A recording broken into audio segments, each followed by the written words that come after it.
So fourth class, today we are going to learn some translations of something जो कि हम नमाज में पढ़ते हैं. ठीक है, तो लेसन नंबर 4 है ये आपका. इसमें देखिए लिखा है what we recite during the namaz. और नमाज में क्या क्या चीज़ें हम पढ़ते हैं, बहुत सारी चीज़ें हम पिछली क्लास में देख चुके हैं, है ना. तो आज हम उसे ही आगे कंटिन्यू करेंगे. ठीक है, ठीक है. तो देखिए क्या लिखा है. Now there is an invocation after सलात.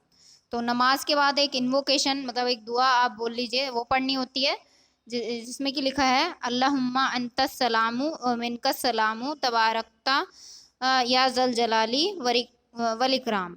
ठीक है, तो ये दुआ हमने पढ़नी होती है, जिसका मीनिंग है ओ अल्लाह तो आर्ट द बेस्टोवर ऑफ पीस, है ना. देखिए THOU जो ये स्पेलिंग लिखी हुई है इसका मतलब होता है यू ना.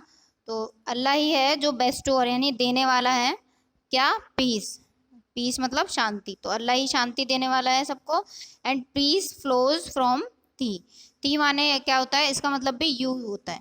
तो अल्लाह ही से जो पीस है वो फ्लो करती है, तो भी प्रेज्ड, है ना. और अल्लाह ही है, या हम बोल सकते हैं कि तू ही है जो जिसकी हम तारीफ करें. The most exalted and glorious, है ना. सबसे ऊंचा दर्जा किसका है? अल्लाह का है. और सबसे ग्लोरियस कौन है? अल्लाह ही है, सबसे शानदार अल्लाह है. नाउ देर इज दुआए कुनूत. ठीक है, अब दुआए कुनूत है वो उसका पढ़ने वाले हैं हम. This is also an invocation. ये भी एक इन्वोकेशन है जो हम कब पढ़ते हैं? वितर नमाज में पढ़ते हैं. अब वितर नमाज क्या होती है ये आपके सिलेबस में आगे मतलब आगे के लेसन्स में आने वाला है, तो वहीं पढ़ेंगे हम उसे. फिलहाल के लिए इतना समझ लेते हैं बस कि वितर नमाज में हमें दुआए कुनूत पढ़ना होता है. तो देखिए इसका लिखा है, इधर अरेबिक्स में लिखा हुआ है और इधर इंग्लिश में उसका ट्रांसलेशन दिया है. ठीक है, तो देखिए क्या लिखा है. अल्लाहुम्मा इन्ना नस्तईनुका व नस्तगफिरुका व नुमिनु बिका व नतवक्कलु अलैका व नुस्नी अलैकल खैरा व नशकुरुका व ला नकफुरुका व नखलउ व नतरकु मन यफजुरुक. अल्लाहुम्मा इय्याका नअबुदु व लका नुसल्ली व नसजुदु व इलैका नसआ व नहफिदु व नरजू रहमतका व नख्शा अजाबका इन्ना अजाबका बिलकुफ़ारी मुल्हिक. ठीक है, तो ये है. आप थोड़ा जो अरबी की मतलब किताब होती है जिसमें लिखा होता है उसमें ज़्यादा साफ से लिखा होता है. इसमें थोड़ा वर्ड्स जो होते हैं वो ऐसे होते हैं नहीं समझ में नहीं आते हैं, तो आप उसमें से याद करिएगा. आज जैसे कायदा टाइप के होते हैं ना, कायदा होता है सिपारा, वैसे वाली में से. ठीक है, बुक में से बस इंग्लिश समझ लेंगे पहले अच्छे से. तो इसमें लिखा है Allah we seek thy help and beg thy pardon. यानी कि अल्लाह हम तुझी से मदद मांगते हैं और तुझी से माफ़ी की भीख मांगते हैं. And affirm our faith in thee and rely on thee ना. और जो ये THY और THEE इनका मतलब क्या होता है? यू मतलब, और किसके लिए? यू भी एक मतलब अल्लाह के लिए यूज़ कर रहे हैं हम जो वर्ड ना. तो हम फेथ किस में रखते हैं? भरोसा अल्लाह में रखते हैं. और रिलाय अल्लाह पे ही हम निर्भर करते हैं. And give good praise to thee and thank thee and do not withhold our gratitude from thee ना. तो इसका मतलब यह है कि हम अल्लाह की ही तारीफ़ें करते हैं, सभी तारीफ़ें अल्लाह के लिए हैं. और अल्लाह को हम मतलब हमें अल्लाह को थैंक करना चाहिए और हम करते हैं. ठीक है, विद होल्ड आवर ग्रेटिट्यूड. जो हमारा ग्रेटिट्यूड वर्ड का मतलब होता है जब कोई हमारे लिए कुछ करता है या हमारी कोई मदद करता है तो हम उसे रिस्पेक्ट शो करते हैं या फिर हम कुछ उसके बदले में उसके लिए कुछ करते हैं. ठीक है, जैसे आपकी मदर हैं, वो आपको डेली खाना बनाती हैं और इतना काम करती हैं घर में सारा आपका, तो आप उन्हें ग्रेटिट्यूड शो कर सकते हो कि हाँ हम रिस्पेक्ट करते हैं इस चीज़ की, हमारे लिए इतना काम. तो अल्लाह तो देखो कितने काम हमारे बनाता है, तो इसलिए हम उन्हें ग्रेटिट्यूड शो करते हैं.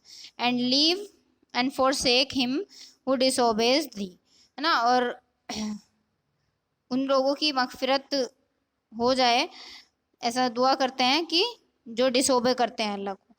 Alone do we worship and to thee do we offer salat, है ना. अल्लाह ही है जिसकी हम वर्शिप करते हैं और जिसके लिए हम नमाज पढ़ते हैं. ठीक है, जिसको हम एंड फॉल प्रोस्ट्रेट बिफोर थी, और अल्लाह ही के सामने हम सजदा करते हैं. And run and rush towards थी, और अल्लाह की तरफ हम क्या करते हैं? दौड़ते हुए जाते हैं. एंड होप फॉर थी मर्सी, और अल्लाह की मर्सी रहम की भीख मांगते हैं. एंड फियर थी चेस्टिसमेंट ना, और अल्लाह का जो अजाब है उससे हम डरते हैं। ठीक है। वेरीली का मतलब है बेशक, जो पनिशमेंट है ओवरटेक्स द अनबिलीवर्स और इनफिडेल्स, है ना। जो अल्लाह जो है वो उन्हें पनिशमेंट देगा जो अनबिलीवर्स हैं, मतलब जो अल्लाह में विश्वास नहीं रखते, और इनफिडेल्स हैं। ठीक है। तो ये है। बाकी फ़र्ज़ नमाज की बात देखिए, अब बच्चे पूछते हैं, कुछ टीचर उनके बताते हैं कि हमें फ़र्ज़ नमाज के बाद रिसाइट आफ्टर फ़र्ज़ व्हेन देयर इज़ नो सुन्ना और नफल otherwise at the end of all. अगर देखो फ़र्ज़ नमाज के बाद हमें एक चीज़ पढ़नी होती है, और वो चीज़ हम जो दुआ है ये लिखी हुई है यहाँ पे, है ना, रिसाइटेड 3 टाइम्स उसके सामने लिखी हुई है। तो वो हमें कब पढ़नी होती है? सिर्फ जब पढ़नी होती है हमें, जब फ़र्ज़ नमाज अगर आखिर में है फ़र्ज़ नमाज तो हम तभी पढ़ लेंगे, और वरना फ़र्ज़ नमाज और उसके बाद की जो सुन्नत या नफिल नमाज है उसे पूरा करके और फिर हम ये वाली नमाज पढ़ते हैं। ठीक है। और आयतल कुर्सी का मीनिंग है इसमें तर्जुमा, आयतल कुर्सी आप अपने आप से पढ़ेंगे। और ये देखिए फिर नेक्स्ट पेज पे है ईमान मुजमल, इसे सभी बच्चे रीड करेंगे, और आपको रिसाइट करना है।